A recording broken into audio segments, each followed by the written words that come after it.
The blow being brought to New York State Assembly Shelley Silver, it has Assembly members in Albany calling for reforms magically. A lot of members of the Assembly are demanding external and internal reforms, which include more of a role in the budget process, also discussing a move that would create an outside income limit for lawmakers. Federal prosecutors, though, may have a little bit to do with that. Pripahara, he is been after not only the culture in Albany, the 3 men in a room system. He criticized, not the first among it, but this investigation certainly will drop a hammer. In fact, at one point, Pripahara said, if you are one of the 3 people in the room, you have all the power and everyone knows it. Now, to that end, guys, I asked the question, will this really change anything? These cynical 2 guys say the names will change, but everything's going to stay the same. Will rank and file allow, basically, a kingmaker in the Senate, a kingmaker in the Assembly, more so Assembly? They'll get whatever committee ships they'll get from them or whatever lulus they get, but in the end, one person decides what gets voted on, one person decides who goes where. Is that... We just have a different face? It's not Shelley Silver? So 2 things on that. So one, in any legislative body, you can't negotiate with a committee of 67 people. So you've got to have someone who actually go in the room and actually negotiate on your behalf. The question is what negotiation takes place before you get to the point where you're negotiating with the head of the Senate and the governor. Well, just if you look at the state Senate, it's not as uniform as it is in the Assembly. I mean, you got to deal with Klein. You got to, I mean, you got different factions. And when's the last time you saw any breaches other than gay marriage, the gay marriage vote in the New York State Senate within the Republican caucus of the Senate? You don't. I mean, it is. Look at the United States Congress. I mean, it's not often that there's a big breach from Nancy. Maybe there's 10 blue dogs, if there's any of them left, Democrats who will have to vote the other way. But look at Republicans. If you have the Tea Party faction, it's not always lockstep. Very, very minimal. And they don't have, and they're not at the table. They don't have any control over the agenda. Here's what I would say if we go back, though. So Carl, for instance, Carl Heastie, sort of not a long-term member. He's been in there by Albany standards, not a long-term member. He's been in there since 2001. He's on the younger side for the Assembly. He's 47 years old. He was part of a movement to take out some old party establishment in the Bronx, took over that chairship. So I think that to some degree, he does represent a newer generation of Assembly members, particularly within the Democratic Party. But so I get what you're saying, and I think that there are going to be some reforms. I think there have to be in this process, but I also think you have to be very careful that if the Assembly, who is sort of the people's body of the legislature, is supposed to represent sort of the rank and file, sort of the average person, you're going to need to be able to corral all those people in some way and have their interests represented. I think people will start to, in the not too distant future, maybe appreciate Shelley Silver, not for the things that he's accused of here, but of being able to herd cats certain times. But Richard, the more things change, the more they stay the same. We've been through this before, this reform agenda, ending technically 3 men in a room. There's going to be more transparency. We've been down this road before in recent memory in the last couple of years. And somehow it comes back to, and I guess part of it, in fairness to the lawmakers, not just about the power, when you have 105 or 106 member Democratic caucus in the Assembly, and I believe 82 live below the Tappan Zee Bridge. Somebody, and you can't have 82 people going to the room and negotiate. One person has to do it. But Andrew, I think something might change that. Forget all the pretty words.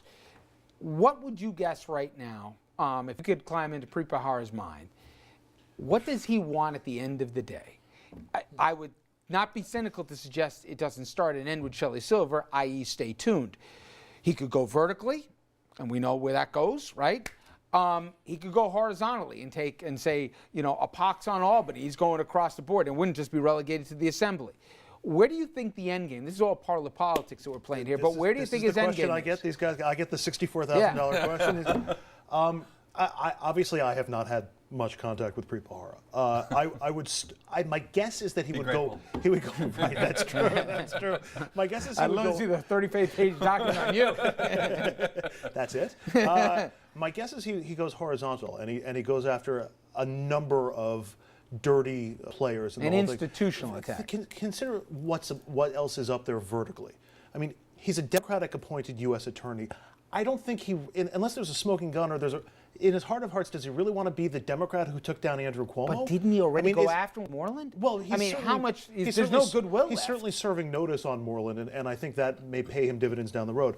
And I also don't think that he necessarily wants to go after Dean Skelos. I mean, I don't know what Moreland might have there either. I think he can accumulate a lot of scalps, for lack of a better way of putting it, and use that in his record going forward in advancing his own political career. And look, I took Shelley Silver and all of his minions, and a bunch of other people.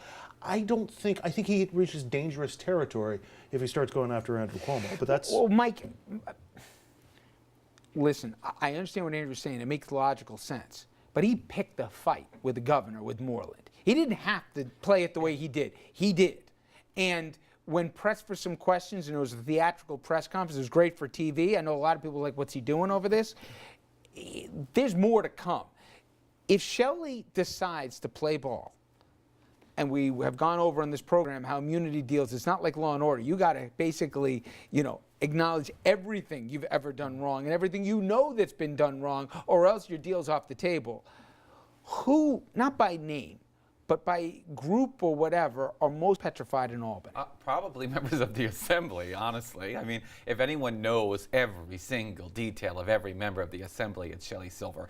I kind of think Andrew's right. I think that what you're going to see here is a bunch of scalps. I think that, who's next in the crosshairs? Greg Ball moved to Texas, for God's sakes. It seems like to get away from Preet Bharara. I do think that what he's looking to do is clean up as much as possible, pick them off one by one in groups if necessary, put them in jail, get them out of there, send a message, and then, possibly compel some reforms in Albany. One of those reforms would probably be outside income reform. However, I mean, to do that, the other question no one wants to talk about and no one will support in the public is, if you want to take away outside income, pay them more. You've got to pay them more. I mean, $79,000 a year to be an Assembly member. It was designed as a part-time job, and it's a full-time job. People leave the Assembly to run for New York City Council because it pays more.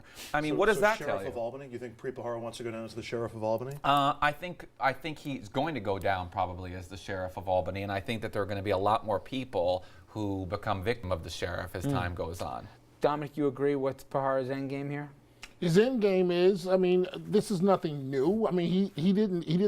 Giuliani did the same exact thing. You see where it paid off for Giuliani. He became a U.S. Attorney, Southern District, high profile, took out parts of the mob, became elected mayor. By the way, on you the second connoted the trial. Mob in the Assembly, but go ahead. Yeah. Well, maybe it was a fraud. Maybe it's a Freudian slip that's correct here. I don't know. But if you're Bharara, you're gonna take out as many of these guys as you can and hold a daily news conference and prop yourself up and build your political career.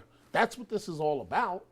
At the end of the day. And the difference between him and Giuliani is, Preet doesn't live in the city. So, I don't know. So I would think naturally that maybe that is what the next step would be, but Preet doesn't live in New York City. So I'm not sure if there is a political end game here. There is certainly a cause. And I think he will go down. But the difference between him and Giuliani, and I'll say it, everybody won't say anything about Preet Bharara, he doesn't have the personality for politics right now. Giuliani was personality. I don't see Preet Bharara. I don't know him that well. I tell you this much, Dominic. I thought that press conference was pretty good. And every editorial page in New York loves the guy. He has got a following. We'll see. By the way, it used to be that the best job in New York was the Attorney General, right? If you looked at where Spitzer, forget what happened to him, but how he started and how Andrew Cuomo got a launch, I think Schneiderman's kicking himself here a little bit. There was an opportunity that somebody took. Everybody knew there was problems in Albany for a long time. Schneiderman would never take on Albany, ever. Apparently not. Well, Preet Bharara is, though. All right. When we come back, we'll take on a very controversial debate here, and that is whether or not to negotiate with terrorists. The U.S. doesn't do it, but certainly other countries do. Could the practice do more harm than good? Now, after the break, military analyst and good friend to the program, Mike Lyons, will join us to discuss that issue regarding negotiations that are actually already underway with ISIS. Stay with us.